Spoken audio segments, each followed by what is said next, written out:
Az alábbi videóban bemutatjuk egyes érzelmek didaktikája gyakorlatok lényegi elemeit, melyek segítséget nyújthatnak az iskolai környezetben való alkalmazáshoz. A videó anyagát érdemes összevetni további forrásokkal is, mint az ebben a modulban található prezentációval, vagy a 4. modul további forrásaival. Ebben a videóban összesen 9 gyakorlatot mutatunk be részletesen. Kérjük, forduljon a mentorához, amennyiben további tisztázásra van szüksége. A visszajelzése fontos számunkra mind a gyakorlatok alkalmazását, mind pedig az online kurzuson való tanulási élményt illetően. Az érzelmek kártyái. Ehhez a játékhoz szükség lesz kartonpapírból készített kártyákra, melyeken arckifejezések láthatók.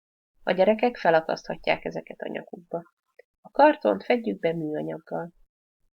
Az arcok tartozhatnak akár ismert karakterekhez is, mint például mesehősökhöz, viszont egyértelműen kell kifejezniük az adott érzelmet vagy hangulatot. Ideális esetben minden gyerek rendelkezzen eggyel a következő kártyákból. Egy félelmet kifejező arc, melyet összerázkódó fogak, szélesre tárt szemek, sápadt arc jellemezhet. Egy szomorúságot kifejező arc, vékony szemnyílás, lefelé konyuló száj, egy dühöt kifejező arc, kimutatott fogak, kiugró szemek, piros arcok, és végül egy örömöt kifejező arc. Mosoly, kerek szemek. A tanárnak biztosnak kell lennie abban, hogy a tanulók képesek felismerni a különböző kifejezéseket. Ehhez segítségül megnézhetnek képregényeket vagy újságokat, melyekből kivághatják a megfelelő képeket, és azokat másolhatják le a kartonkártyára. Kiszínezhetik, és akár érzelmenként különböző háttérszíneket is használhatnak, például fehéret a félelemhez, feketét vagy kéket a szomorúsághoz, pirosat a dühöz, és sárgát az örömhöz. A tanárnak gyakorolnia kell ezt a játékot a gyerekekkel, úgy, hogy ismételten megkérdezi őket, mi a véleményük, mik a gondolataik az egyes érzelmet tükröző arcokról. Amikor a teljes csoport képes arra, hogy magabiztosan megfejtsék az egyes arckifejezéseket, kioszthatjuk a kártyákat. Mindegyik gyerek 4 kártyát kap, melyeket egy könnyen hozzáférhető helyen tárolhatnak. A tanár bátorítja a gyerekeket arra, hogy válasszák ki a hangulatuknak megfelelő kártyát, és hordják azt a nyakukban. Bábjáték. A következő módon folyik ez a tevékenység. A gyerekeket körbeültetjük, és megkérjük őket, meséljék el az előző napjuk vagy az aznapi reggelük legfontosabb eseményét. Általában veszekedésekről, félelmekről, egy ajándék okozta örömről, egy eseményről, vagy egy iskolatársuk durvasága okozta dühükről számolnak be. A tanár, miután kiválasztotta az egyik történetet, eljátsza azt a bábokkal, figyelve arra, hogy megfelelően empatikusan idézze fel a fontos pillanatokat és érzelmeket. Az előadás alatt, melybe előreláthatóan mindegyik gyerek bekapcsolódik, a tanár megkérdezi őket arról, hogy milyen módon folytassák és fejezzék be a történetet. Ennek az a célja, hogy bevonja a gyerekeket a közös történet felépítésébe, egy olyan valós eseményre alapozva mindezt, amely az egyik társukkal történt. Ezt azonban megváltoztathatják azáltal, hogy kifejezik az érzéseiket, az érzelmeiket és az érzékleteiket, miközben azonosulnak a karakterrel. A bábjáték arra is használható, hogy ellentéteket, konfliktusokat, a gyerekekkel az iskolában vagy az osztályban történt eseményeket dramatikusan ki tudjunk fejezni. Az érzelmek vonata. Ebben az életkorban ez a legszórakoztatóbb és a legdinamikusabb gyakorlat. A gyakorlat során egy vasútvonalat építünk az iskolán belül speciális állomásokkal. Ezek az állomások a főbb érzelmeket képviselik. A gyerekek építik őket, különböző anyagokat, színeket, szimbólumokat és rajzokat felhasználva, amelyek emlékeztetik őket az adott érzelemre. Így lesz például egy félelemállomás, egy fekete sarok szellemekkel és szörnyekkel, egy örömállomás, egy mosolygó naposkával, virágokkal, játékokkal, és így tovább. Az állomások megépítése fontos abból a szempontból, hogy megtanulják a gyerekek az egyes érzelmek egyediségét, annak jeleit. És ráadásul minden gyerek részt vehet a kivitelezésben, rajzolhat, hozhat tárgyakat, színeket vagy karaktereket. A játékhoz hozzátartozik, hogy ők maguk alkotnak egy vonatot, amely meglátogatja az összes állomást. A gyerekek várhatnak vagy leszállhatnak az egyes állomásoknál, az szerint, hogy melyik áll a legközelebb a hangulatukhoz. Vagy éppen eljátszhatják az adott érzelmet, mikor az állomásnál járnak. Az érzelmi kollázs. Ez egy nagyon könnyű gyakorlat, amely megfelelő a fiatalabb gyerekeknek is, hiszen hasonló tevékenységeket már valószínűleg az óvodában is végeztek. Használhatunk magazinokat, újságokat, ollókat és papírokat. A folyamat során arcokat, karaktereket, helyzeteket, állatokat és továbbiakat vágunk ki, melyek egy adott érzelemhez kapcsolódnak. A kivágott vizuális elemeket nagyobb papírokra kell ragasztani, különböző technikákat követve, hogy végül olyan kollázsok jöjjenek létre, amiket akár a falra is kiragaszthatunk. A tevékenységeket kis csoportokban hajtjuk végre. Érdemes felhívni a figyelmet arra, milyen más hozzáállása volt az egyes csoportoknak, ugyanarra az érzelemre, valamint a gyerekek közötti kommunikációra nézve. Mikor készen vagyunk, érdemes egy kisebb vitát rendezni ezekről a különböző választásokról és munkastílusokról, segítve a gyerekek megbeszélését. Az érzelmi névsor.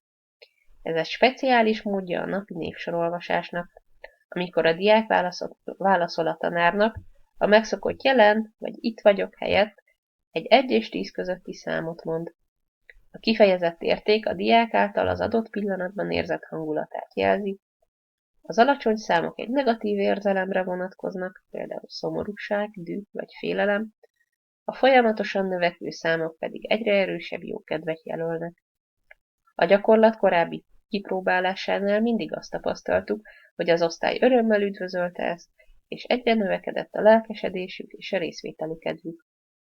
Az első fázist követően, mikor a gyakorlatot először tesztelik, erre elég lehet néhány nap is, a tanár, aki általában olvassa a névsort, bevezeti a struktúrált jegyzetelést, nap mint nap feljegyzi a számokat, és erre a célra készült táblázatba fekteti őket.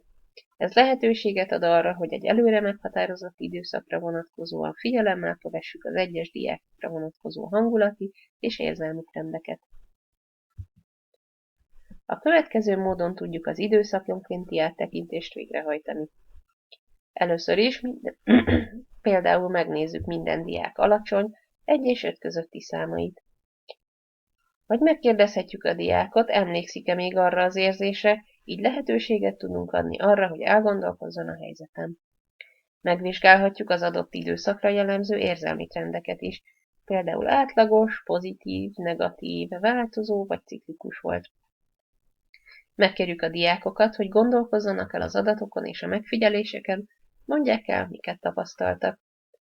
Megkérhetjük őket arra is, hogy próbálják meg meghatározni a kellemetlen érzések természetét, legyenek azok iskolai vagy iskolán kívüli okokra visszavezethetőek. Kérjük meg őket továbbá, hogy nevezzék el a különböző kedélyállapotokat. Érzelmek doboza. Építsünk közösen egy dobozt, aminek a tetején egy nyílás található.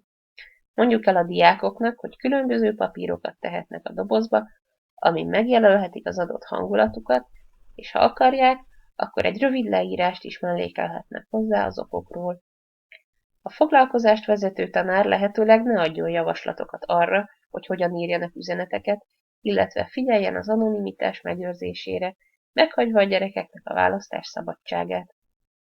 Általában ez nem okoz problémát, mivel a doboz kinyitásakor és az üzenetek elolvasásakor azok a diákok is azonnal és nyíltan vállalják, hogy ők írtak egy-egy üzenetet, akik eredetileg nem írták azt alá.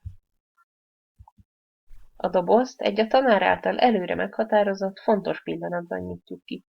A fontos pillanat alatt olyan helyzeteket értünk, mint például egy konfliktus vagy stressz helyzet vége, vagy amikor a gyerekek a szokásosnál gyakrabban használják a dobozt, ezzel mintegy azt üzenve a tanárnak, hogy empatikusabb és mélyebb kommunikációt teremtsen az osztályban. Amikor a tanár a doboz kinyitása mellett dönt, megkéri a diákokat, hogy üljenek körbe. Véletlenszerűen egyenként kiveszi a papírokat a dobozból, és felolvassa őket. Ezután megkérdezi, hogy van-e valaki, aki valamilyen megjegyzést szeretne hozzáfűzni, Esetleg intéznének a szerzőhöz tisztázó kérdéseket. A postaláda. Az üzeneteket egy különleges dobozba helyezhetik a gyerekek, melyeket a tanár olvas fel, akkor, amikor a gyerekek maguk kérik azt. A következő folyamatot javasoljuk a gyakorlat alkalmazására. Javasolt, hogy a diákok az érzelmi névsor gyakorlat után írjanak üzeneteket, így a befelé figyelésen keresztül differenciáltabb leírásokat tudnak adni. Fontos, hogy saját maguk írják az üzeneteket, és ne nézegessék, hogy a többiek mit írnak. Bátorítsuk őket, hogy gazdag, világos és egyértelmű nyelvezetet használjanak, megnyugtatva őket, hogy nem gond, ha nyelvtani hibákat ejtenek. Mielőtt elkezdjük felolvasni az üzeneteket, kérjük meg a diákokat, hogy mellőzzék a megjegyzéseket, és ne próbálják kinyomozni, ki írta az üzenetet. A gyakorlat lényege nem az, hogy megtudjuk, ki írta az üzenetet, hanem annak a megértése, hogy a személy mit szeretne kommunikálni. Még akkor is figyeljünk erre, ha, ahogyan azt korábban is említettük, az anonimitás általában gyorsan feloldódik. Az üzeneteket mindig a tanár olvassa fel, amikor a diákok úgy döntenek, de ennek nem kell a nevelési szándék ellenében történnie. Javasolt, hogy miután a tanár felolvasta az üzeneteket, azokat ne adja oda a diákoknak, hanem vagy tartsa meg, vagy semmisítse meg őket. Minden üzenet esetében a tanár megkéri a diákokat, hogy próbálják meg azonosítani a problémát, a hozzátartozó érzelmet, és nevezzék meg az adott kedélyállapotot. Kutatólaboratórium. A Kutatólaboratórium konferencia egy nyerő gyakorlat a következő okokból. 1. Mindenki részt vehet benne, a képességeitől függetlenül. Kell valaki a számítógépes adatok elemzésére, a beszámolók megírására, a konferenciaterem lefoglalására, a meghirdetés szervezésére, a plakátok megtervezésére, kinyomtatására és kihelyezésére, vagy éppen a sajtótájékoztató megszervezésére. 2. Általánosságban ez egy könnyen kezelhető és olcsó gyakorlat. 3. Nem szól bele a nevelési célokba, mivel számos eleme integrálható további nevelési tevékenységekkel, például a beszámolók megírása, a plakátok megrajzolása vagy a tudományos kutatás. 4.